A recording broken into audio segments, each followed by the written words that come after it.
Ok, buenas tardes. Agradecida con todos por participar en esta bonita tarde en nuestro live acostumbrado de los últimos miércoles del mes. El día de hoy me toca el honor de entrevistar al doctor Alfredo None, quien es neurocirujano de acá de nuestra institución desde hace 12 años. Además, el doctor es neurocirujano desde hace más de 20 años. Fue coordinador del posgrado de neurocirugía del Hospital Miguel Pérez Carreño durante 14 años. Actualmente es colaborador del posgrado y forma parte de la junta directiva de la Sociedad de Neurocirugía, Sociedad Venezolana de Neurocirugía. Entonces, primero, agradecerle a Alfredo por la oportunidad de que estemos acá los dos. Ambas especialidades nos conectamos, el fisiatra y el neurocirujano, cuando hay cosas que él no puede resolver y sabe que el contexto o el tratamiento es más conservador, me las remite a mí y viceversa. Cuando yo considero que el tratamiento es más quirúrgico, pues se lo refiero a Alfredo. Entonces, vamos a empezar. Primero, ya te di la bienvenida. Gracias por la oportunidad de compartir contigo en este live y luego hablar de un tema tan frecuente y tan común como es el dolor lumbar, que la idea es mantener al personal que sigue en nuestras redes, pues, y que se nutre de la información que nosotros le administramos por esta vía, orientar más, pues, y qué hacer cuando hay esta condición muy particular, pues, y que causa tanta ausencia y ausentismo laboral en cualquier empresa. Correcto. Entonces, Alfredo, vamos a hablar de dolor lumbar. Vamos entonces con la primera inquietud o pregunta que puede tener nuestra audiencia. Entendiendo que el dolor lumbar es una de las principales causas en nuestras consultas, ¿cómo podríamos definir esta entidad? ¿Cómo un paciente sabe que está en presencia de un dolor lumbar y cuál es su primera advertencia si esto le sucede?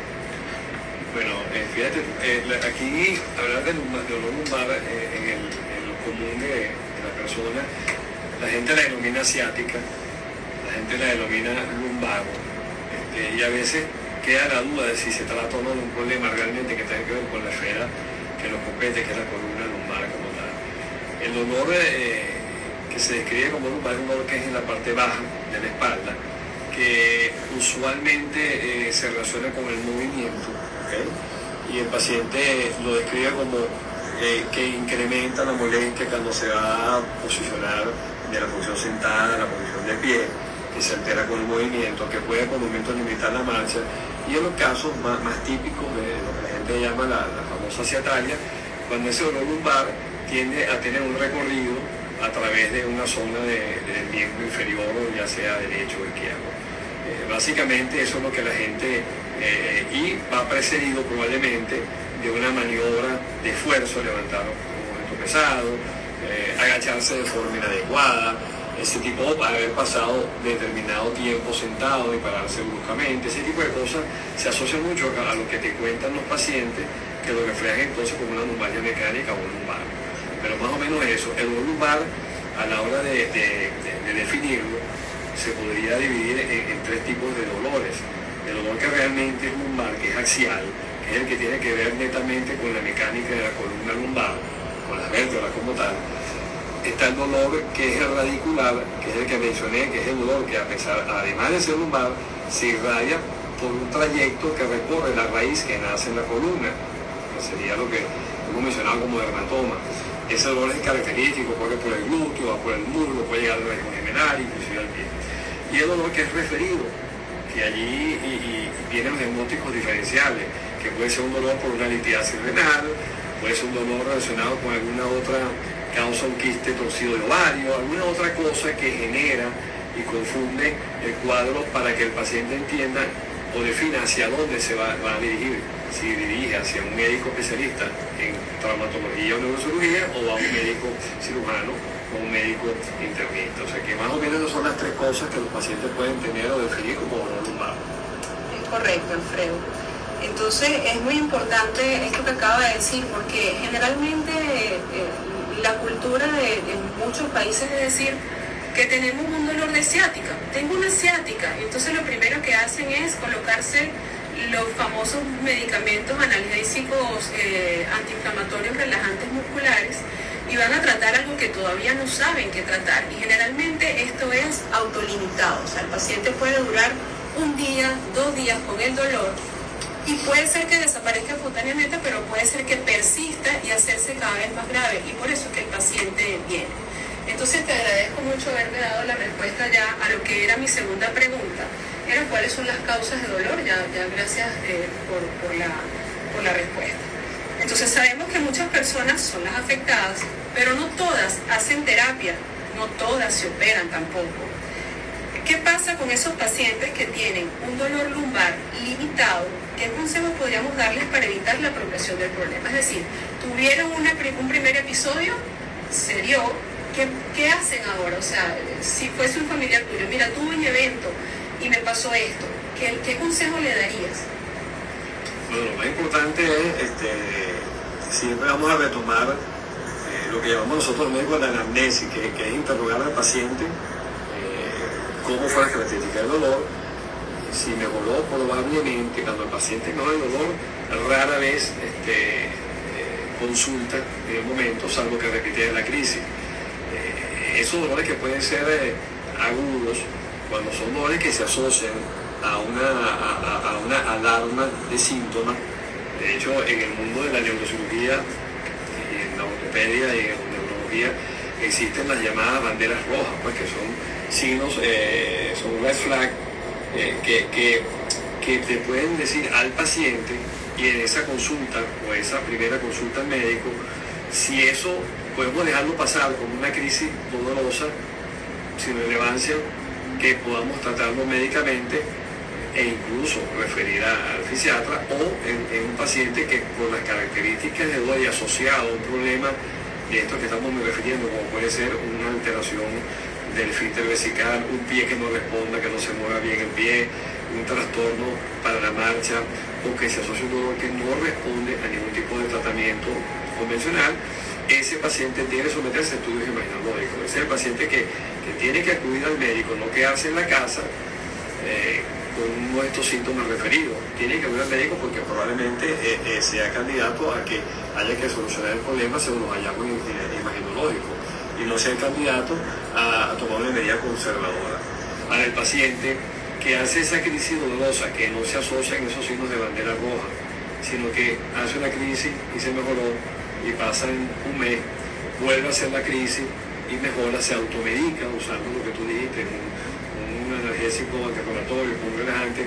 Ya con la tercera crisis, yo recuerdo que hace muchos años la OMS, la Seguridad de Salud, decía que en un año 3 crisis dolorosas lumbares eran mandatorias de una evaluación médica. Y eso creo que es un concepto hoy día ya que ha evolucionado y que no puede ser así. No puedes esperar que tengas 3 o 4 crisis en el año para ir por primera vez al médico. Entonces yo pienso que si un paciente tiene una primera crisis, se solucionó, y al hacer una segunda crisis, prender las alarmas y acudir a una consulta médica para orientar un diagnóstico precoz de algo que pueda ser manejado de manera conservadora o que tenga otras características. Me hablaste ahorita de la resonancia magnética, que tú le indicas, claro, y lo indicamos con mucha frecuencia. Pero a veces el paciente nos llama por teléfono, nos dice, acabo de tener un evento de dolor, ¿me hago una rayos X o una resonancia antes de ir a su consulta? ¿Qué le dirías a ese paciente? Bueno, eso es muy asociado hoy en día al tema socioeconómico, ¿no? Porque el paciente, a pesar de que a veces tarda en acudir al médico, si se frecuenta mucho, se estira la consulta por el teléfono, por el mecanismo social del WhatsApp o de otra aplicación. Entonces, ¿qué es lo más importante? Que el paciente tiene que venir al médico o acudir al médico a examinarse y partimos de lo mismo, hacer un buen interrogatorio, un buen examen físico, a ver si el paciente presenta alguna alteración que acompañe ese dolor, que haga inferir al médico que tiene que hacerse una resonancia.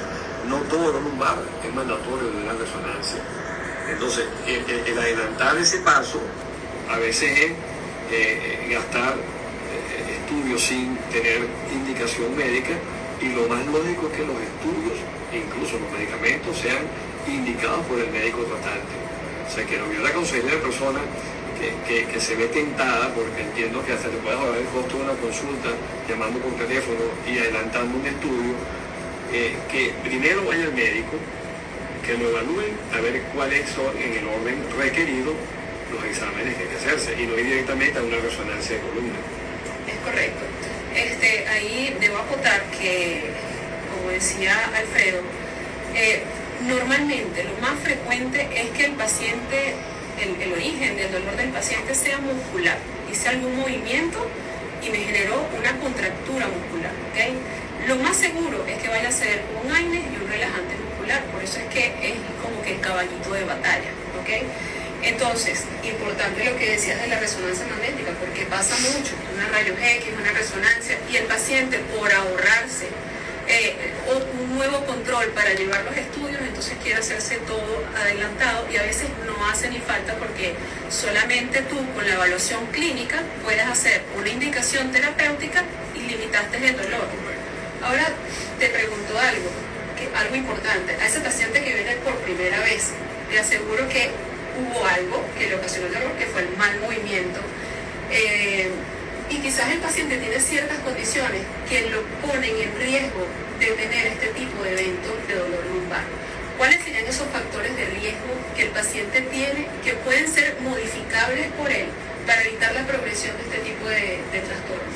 Bueno, fíjate, eso son de lo que llaman a veces, mira, las cargas anticipadas de riesgo, ¿no? Un paciente que hace ese dolor la primera vez y tú lo evalúas, un paciente que tiene sobrepeso, un paciente que es diabético, un paciente que tiene otros comórbidos asociados con la hipertensión arterial, el cigarrillo, los hábitos posturales, una persona que es chofer, pasa todo el día, la gran mayoría sentado en un vehículo, una gandola, en un camión. Esos son uno de los principales desencadenantes de la discopatía lumbar o de lesión lumbar.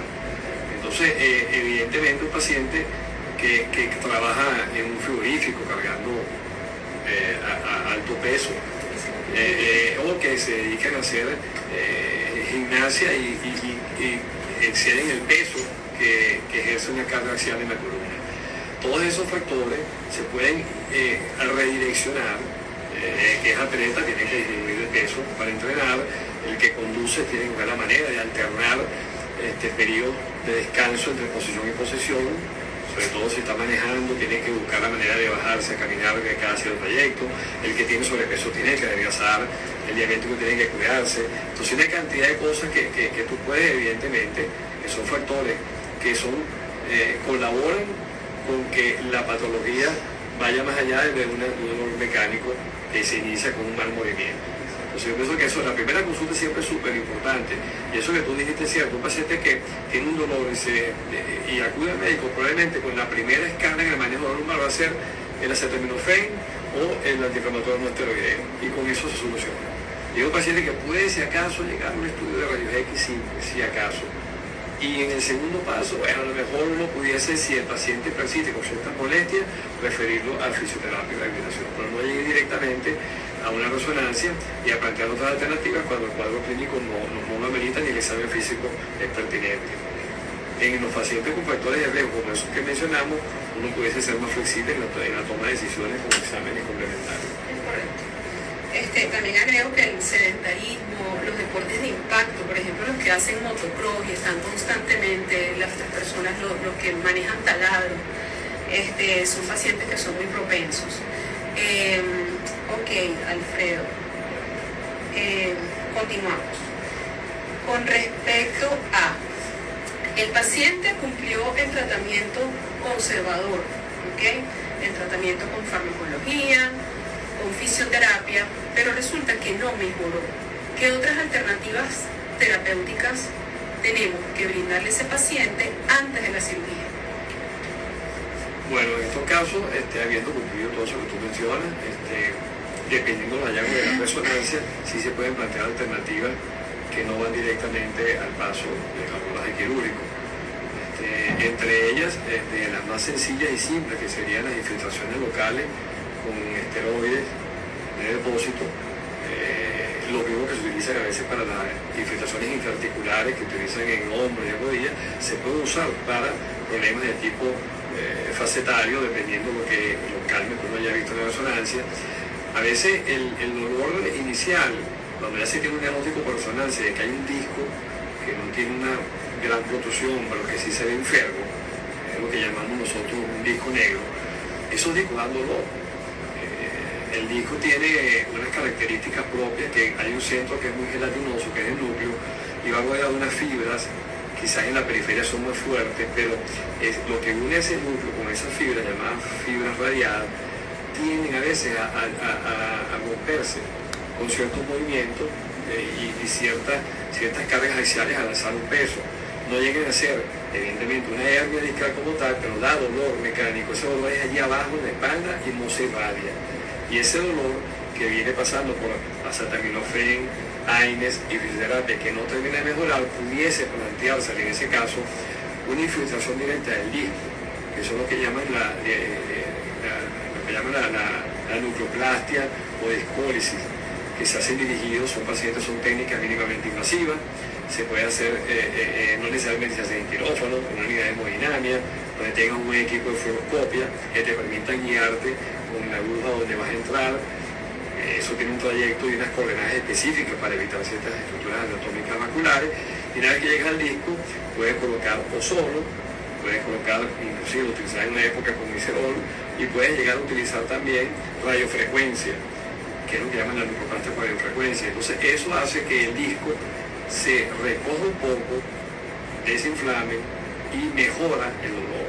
Es una técnica que es mínimamente invasiva, que no amerita cirugía, pero no todo paciente es candidato a esa técnica, que puede ser no quirúrgica.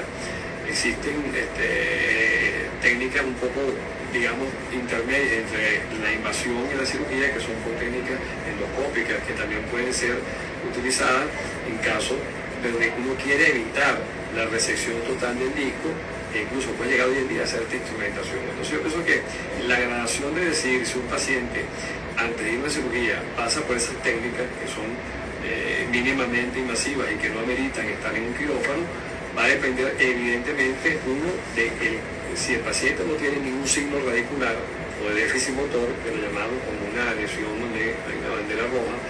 Si el paciente entra dentro de las llamadas banderas amarillas, que son dolores muy crónicos y que pueden hacer pensar que hubiese otra cosa asociada, también son pacientes que pudiesen, para hacer técnicas paliativas de dolor, tratarlos con técnicas de infiltración antes de llegar a una cirugía a cielo abierto. Un disco extruido, por ejemplo, en una resonancia, no es lo adecuado plantear una glucoplastia, una serie de cosas que van antes de tener un diagnóstico que de cajón sea lógicamente quirúrgico por la imagen y por la clínica del paciente.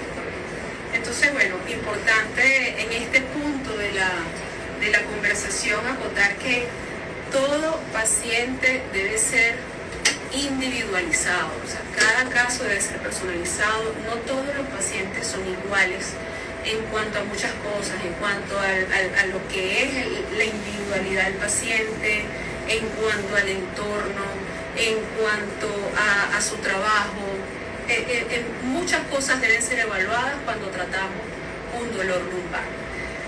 Entonces, para proseguir, tenemos que, Alfredo, en la antigüedad, el reposo se consideraba como que la principal medida terapéutica, ¿okay? Hasta que el paciente debía abandonar su sitio de trabajo por mucho tiempo. Serán reposos de 21 días, luego tenías que volverlo a ver y extenderle el reposo por 21 días más, y se relacionaba dolor lumbar con reposo. Y es por eso todas las estadísticas que tenemos desde el punto de vista epidemiológico, de lo que genera el ausentismo laboral. Hoy sabemos que no es así, ¿okay? Y que no podemos dar un reposo tan extenso, y que más bien el reposo perjudica la progresión beneficiosa del paciente. Entonces, ¿qué nos dices acerca de eso, Alfredo? Sí, bueno, y hoy en la actualidad hay muchas cosas que hablan, que apuntan y han permitido que todo esto cambie. Las leyes laborales son una de ellas. Tú no tienes un trabajo hoy en día tanto tiempo. Yo que trabajé en Seguro Social, había las famosas 52 semanas, la incapacidad laboral, y llegaba el paciente sin operarse a las 52 semanas y le daba una discapacidad de un 60%, o sea que el paciente todavía buscaba gozar de ese beneficio, y eso implicaba para el Estado y para las empresas privadas una cantidad de pérdidas, porque ese dinero lo asumía también el Estado, a veces lo que son los famosos reposos, el pago de los reposos. Entonces, por un lado eso ha cambiado, no solo que ya no se permite a nivel de trabajo ese tipo de cosas, sino que también la tecnología, tanto diagnóstica como la concientización del paciente de que tiene que ser evaluado, y ahí es donde viene el médico a formar un rol importante en saber diagnosticar temprano a ese paciente y encaminarlo definitivamente o hacia un proceso quirúrgico precoz, descifrar las condiciones, o hacia un tratamiento que sea evidentemente no quirúrgico, pero también definitivo en el sentido de que si la alternativa es conservadora en un periodo de un mes y medio, de 6 semanas, no mejoren, ese paciente tiene que pasar al típico paciente que termina en cirugía. Porque ¿qué pasa? Un paciente con dolor lumbar, que comienza con un disco enfermo, que lo maneja de forma relativamente conservadora y hace la crisis a los 2 meses y viene a pedir un reposo, ya uno tiene que adelantarse al acontecimiento. Ese paciente tiene una condición de que se va a cronificar en el tiempo, y al hacerse crónico tú no puedes tener un paciente por reposo por 6 meses. Tienes que plantear una alternativa, ahondar en estudios diagnósticos y de una vez plantear con técnicas mínimamente invasivas que resuelvan el problema, o ir directamente a una cirugía cerebral. Pero los reposos de más de 21 días hoy en día son muy raros, salvo el paciente operado que le das a veces un reposo que son 21 y 21 casos. ¿Por qué? Porque está haciendo fisioterapia, se incorpora un promedio de 6 a 8 semanas, pero no le pueden cronificar el tiempo de reposo. Correcto. No es lo correcto. Se habla más ahorita es de reposo relativo, que el reposo relativo es el que le das al paciente de manera que siga asistiendo a su trabajo, puede disminuir la jornada laboral. Se habla de las pausas activas también, que el paciente debe permanecer trabajando sentado durante 40 minutos y debe hacer pausas para hacer ejercicios de estiramiento durante 5 minutos, pararse a caminar. Inclusive en los 3 primeros días de haber presentado el evento de dolor, el paciente puede, tomando su tratamiento farmacológico, tener espacios de sueño prolongado. Y ahora venimos a un tema muy importante, que seguramente las personas están muy interesadas en conocer tu opinión, Alfredo. El uso de los neuromoduladores. ¿Qué son los neuromoduladores? Y para mencionarte más o menos, gabapentina, pregabalina. ¿Cuándo los usamos? ¿Por qué los usamos? ¿Por qué no usarlos deliberadamente? Y después hablamos de otros fármacos como los esteroides. Podemos inclusive en la misma pregunta responder ambas. Bueno, fíjate tú, el esteroide, para que te mencionaste, el último, es uno de los que uno tiene tendencia a darle mucho uso. Ellos actúan en una cascada de radicales, y que es una maravilla para desinflamar, y por eso se asocia mucho a los procesos inflamatorios radiculares de origen, evidentemente, que son neuropáticos, y las dosis a veces la gente, cuando se transmite esa información sin basamento científico, empieza como a hacerlo como popular. Bueno, ponte un esteroide, pero eso no es lo indicado. De hecho, no es la primera droga de elección en la escala de manejo de un neuromodulador. En relación a los neuromoduladores tipo la pregabalina, se sabe que el nervio que se somete a una presión, sea por un disco, por una faceta, por un problema que sea relacionado con el canal neural, el orificio de salida de la raíz, y tiene tiempo, eso es más útil en los casos que son crónicos. Recordemos que agudo es las primeras 6 semanas, ante los 3 meses es un agudo, pero ya después de las 12 semanas es un dolor crónico. Realmente en esa etapa de su agudo a crónico es que es útil esos moduladores. ¿Qué hacen ellos? Bueno, ayudan un poquito a restaurar un poco la capa del nervio, la mielina, mejora los receptores de ese nivel y permite por efectos secundarios a disminuir el dolor. Está indicado más en los dolores, en las sensaciones parestésicas, en los calambres, en los adormecimientos que transmite un nervio inflamado, el hormigueo, esos puyazos que siente la gente a veces en las piernas o en las manos. Ahí es donde está indicado el neuromodulador. De hecho, ellos son estabilizadores de membrana. Si nosotros revisamos bien el origen de estos medicamentos y la gente revisa el tópico que trae el formato en la caja, se asustan porque dicen que son antiepilépticos y porque estos medicamentos llamados neuromoduladores estabilizan membranas y son usados con buena respuesta como antiepilépticos en el caso de contusiones. Entonces, por eso es que se determinó que era beneficioso en todos los dolores de origen neural, pero el origen neuropático crónico. No es usual usar un neuromodulador en un dolor lumbar. Me explico, una persona que levantó una cava llena de hielo y se destruye un disco, el disco se sale, le aprieta la raíz, olvídate de la pregabalina, no tiene sentido. Ese paciente pasa de saltar esa escala farmacológica que llega a las 6 semanas porque va directamente a un proceso quirúrgico. Entonces, por eso es que en el modulador hay que dudar mucho en la cronicidad o no del dolor lumbar. Sí, es correcto. Y ahí te iba a decir que ahí estaba, bueno, volviendo al inicio de la conversación que estamos teniendo, cuando explicabas las causas de dolor, si es un dolor muscular, como bien lo dices tú, con lumbago cualquiera, una lumbalgia mecánica donde el dolor está localizado en el área lumbar y no está irradiado, no tiene sentido colocar la pregabalina, pero si hay una irradiación y sabemos que no hay una extrusión, simplemente hay una disminución del agujero de conducción, una estrechez del canal, ahí sí la pudiéramos utilizar perfectamente.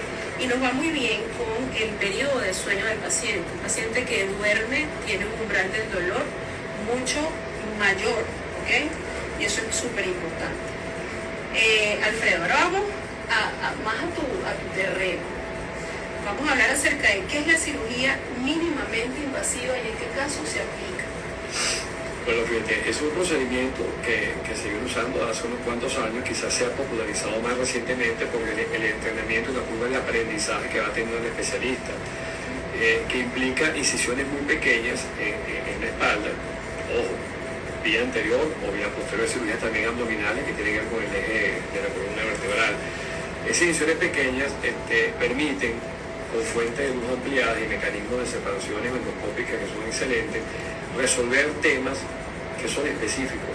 No todos los temas de causa de dolor lumbar relacionados con la columna y el disco son de manejo mínimamente invasivo, pero cada vez más se va ganando terreno en la experiencia y en esa curva de aprendizaje y la sofisticación de los equipos en que se resuelven cada vez más problemas por vía mínimamente invasiva. La vía endoscópica te permite resolver hernias discales destruidas, te permite incluso establecer instrumentaciones. Tú puedes colocar hoy en día tornillos de fijación por vía percutánea utilizando el apoyo endoscópico.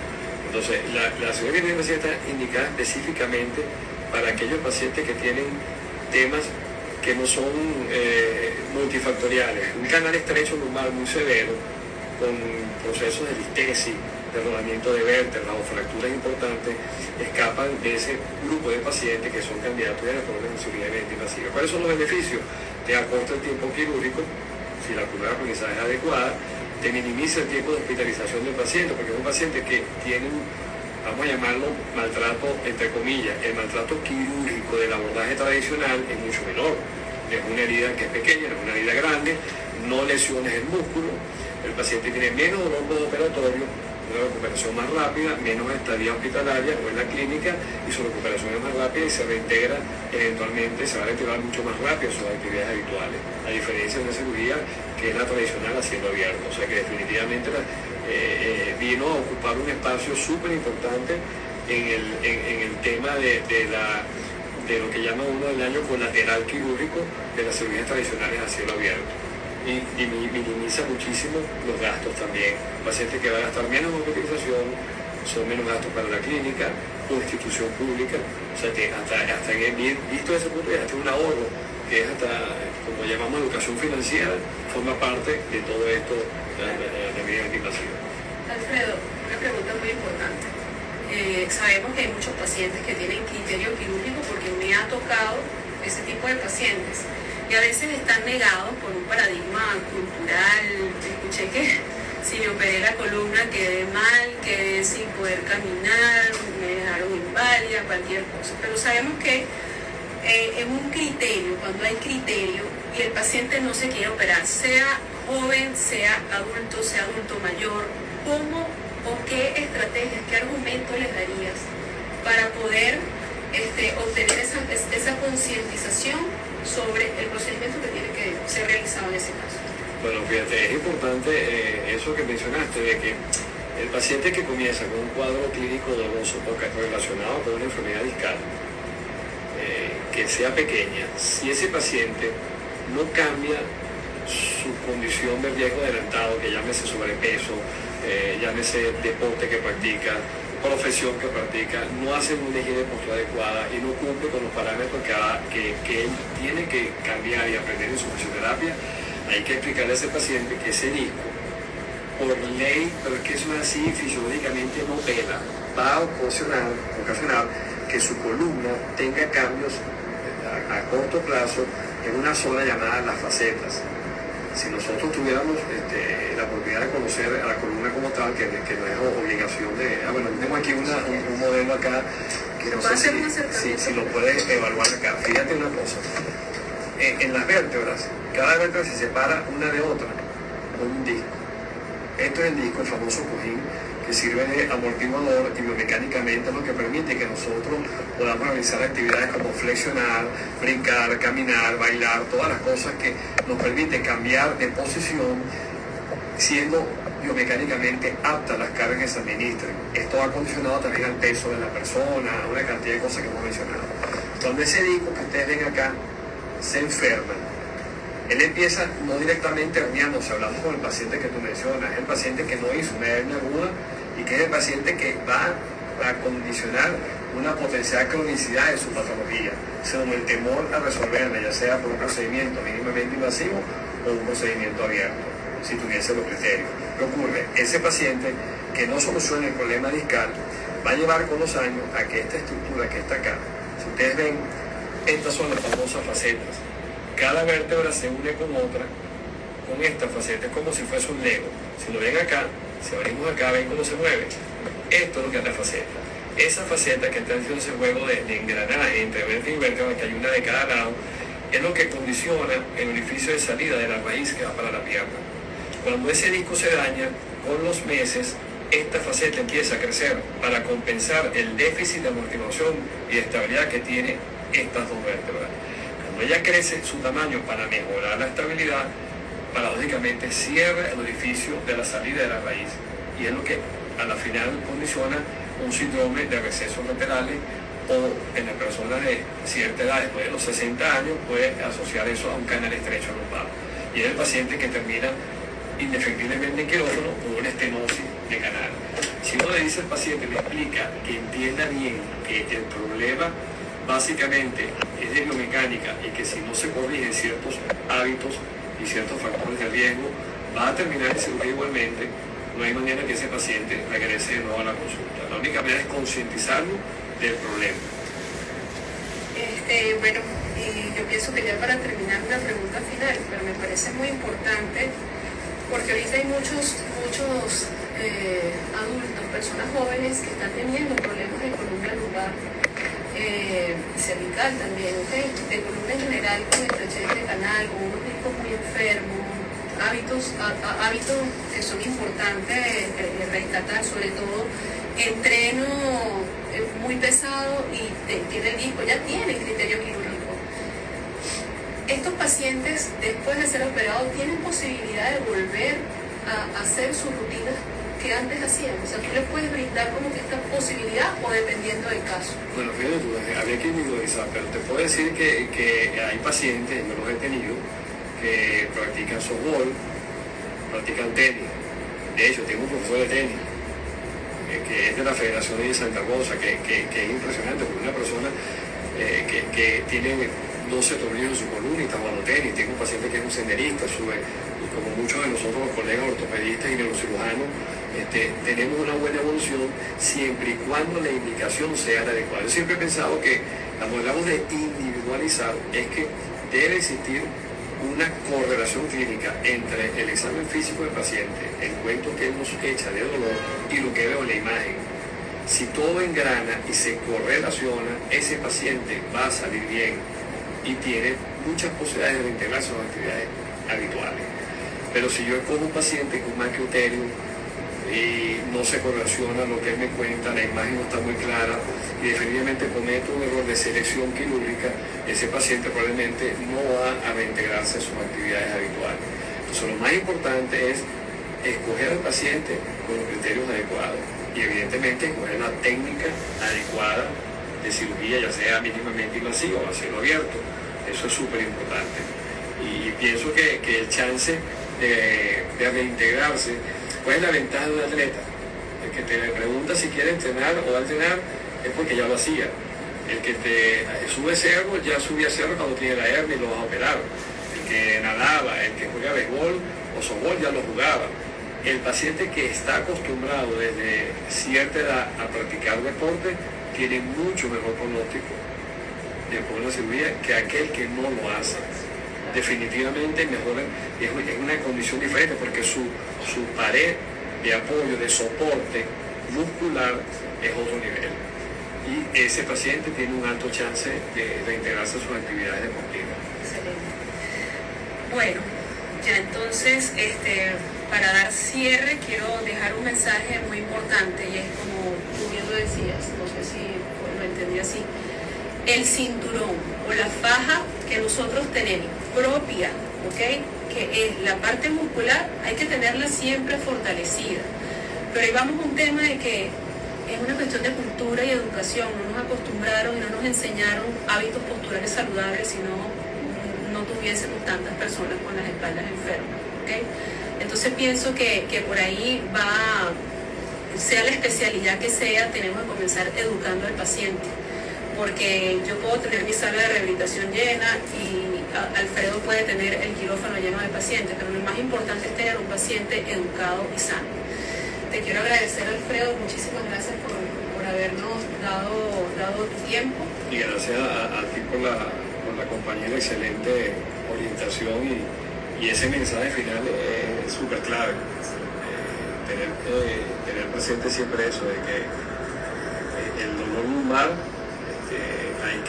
pienso que debe siempre ser estudiado máximo en la segunda crisis y no dejar que avance a etapas donde pues ya las cosas se compliquen y las decisiones sean no quirúrgicas. Sí. Bueno, muchísimas gracias a ustedes por acompañarnos y bueno, nos vemos en la próxima oportunidad el siguiente mes. Hasta luego. Ok, buenas tardes.